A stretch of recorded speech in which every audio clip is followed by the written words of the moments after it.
Dobbiamo passare dalle buone intenzioni alle azioni reali. Questo vale per quanto deciso durante COP26, ma anche per quanto riguarda la sicurezza energetica.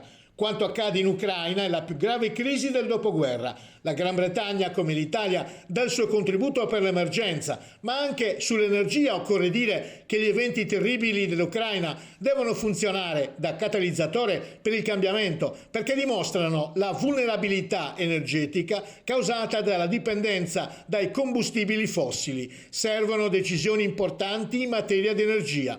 Lo ha detto Lord Edward Llewellyn, l'ambasciatore designato dal Regno Unito in Italia, durante l'incontro in aula magna del rettorato con una delegazione del nostro Ateneo guidata dal rettore Francesco Mola e un nutrito gruppo di studentesse e studenti. Tra i temi trattati, il cambiamento climatico e le scelte energetiche per il futuro. Su questi temi torna la necessità dell'educazione, ha detto Francesco Mola. Serve un'azione che parta dalle scuole elementari sino all'università. In caso contrario, si corre il rischio di non capire cosa sta accadendo.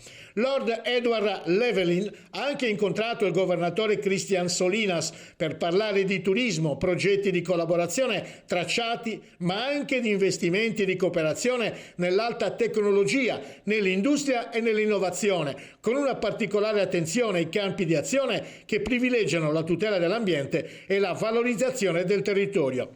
Fin dai secoli passati, ha sottolineato Christian Solinas, la Sardegna ha sempre esercitato una forte attrazione sul Regno Unito, testimoniata dall'interesse di scrittori, poeti e viaggiatori che hanno visitato il nostro territorio, traendo spunto per opere letterarie di grande rilevanza.